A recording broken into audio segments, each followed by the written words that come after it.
இது வந்து சன்ஃப்ளவர் செடி. சன்ஃப்ளவர் வந்து நம்ம சன்னை ஃபேஸ் பண்ணி இது வளரும்னுவாங்க. இது சன்னை ஃபேஸ் பண்ணி போகும்.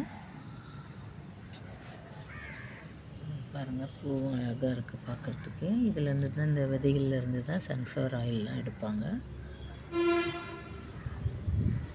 இது வெண்டைக்காய் செடி.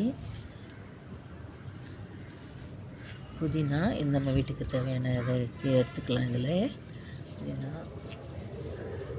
கற்பூரவள்ளி சளிக்கு ரொம்ப நல்லது. குழந்தைங்களுக்கு, பெரியவங்க எல்லாருமே சாப்பிடலாம். இது ஜூஸ் சாறு எடுத்து குடித்தா சளி வந்து கண்ட்ரோல் ஆகும். இது வந்து பிரண்டை, உடம்புக்கு ரொம்ப நல்லது.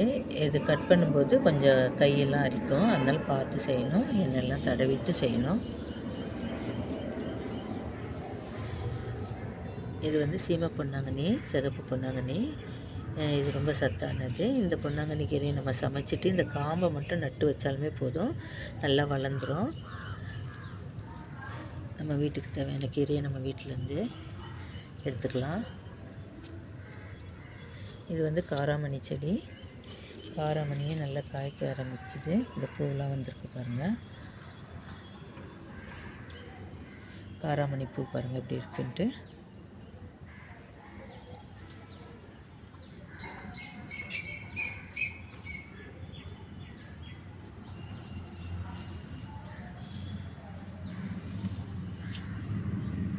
இது வந்து தக்காளி செடி. இது மிளகாய் செடி. மிளகாய் வந்து பழுத்திருக்கு, ஒரு 2 மிளகாய் பழுத்திருக்கு.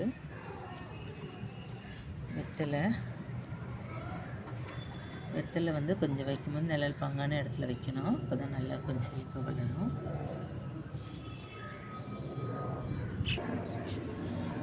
இது வந்து கத்திரிக்காய் செடி. இதில் ஒரு காய் மட்டும் விதைக்கி இருக்குது.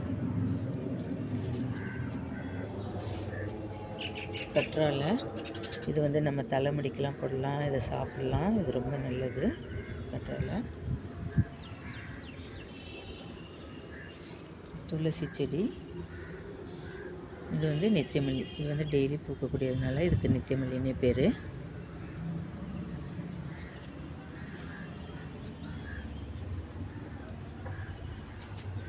மல்லிச்செடி. இது வந்து செம்பருத்தி. இதில் செடியில் என்ன பூத்து முடிஞ்சிருக்கு, இப்போ பூ இல்லை. பழுத்த இலைலாம் இருந்தால் நம்ம எடுத்துடலாம்.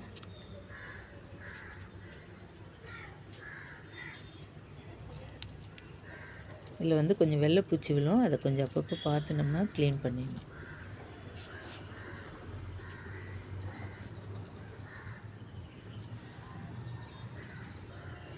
தக்காளி நல்லா உயரமாக வந்திருக்கு. சப்போர்ட்டுக்காக கை போட்டு கட்டியிருக்கு. இது வந்து நம்ம இதை ஒரு கும்பு நட்டு விட்டுருக்கலாம். இதை பாருங்கள், ஒரு காய் காய்ச்சிருக்கு. நிறைய காய்ச்சிடுச்சு. இப்போ ஒரு காய் தான் பேலன்ஸில் இருக்குது.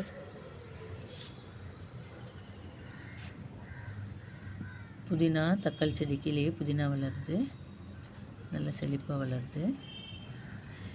இதில் வந்து கீரை செடி போட்டிருக்கு பாருங்கள். கீரைலாம் நல்லா வளர ஆரம்பிச்சிருக்கு. இதில் வந்து வெந்தயம் போட்டிருக்கோம். வெந்தயம் பார்த்திங்கன்னா, வெந்தயம் நல்லா வளர ஆரம்பிச்சிருக்கு. போட்டோன்னு சின்ன சின்ன இதுதான். வெந்தயக்கீரை ரொம்ப நல்லது உடம்புக்கு.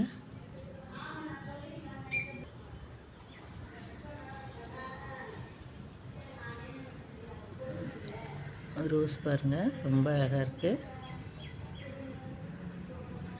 இதுக்கு வந்து இந்த ஆட்டு சாணம் உரம் போடும்போது இது ரொம்ப நல்லா க்ரோ ஆகுது. அதேமாதிரி இதுக்கு முட்டைத்தோலும் போடணும். இதெல்லாம் போட்டால் நல்லா பூ எடுக்குது.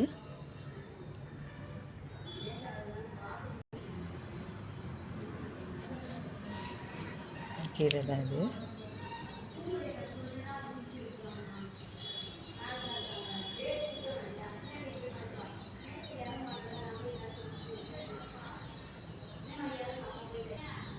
ஸோ இந்தமாதிரி மாடியில் நம்ம இருக்கிற இடத்துல நம்ம தோட்டம் வச்சுக்கிட்டு நமக்கு தேவையான செடிகளை வச்சுக்கிட்டு இருந்தோம்னா நமக்கு அது ஒரு மனசுக்கு நிம்மதியாக இருக்கும். அது செடிக்கு வந்து தண்ணி ஊற்றிட்டு நம்ம அதை பார்க்குறதே நமக்கு ஒரு சந்தோஷமானதாக இருக்கும். ஸோ அதனால் எல்லாருமே வந்து இருக்கிற இடத்த யூஸ் பண்ணிவிட்டு செடிகள் வச்சுக்கோங்க.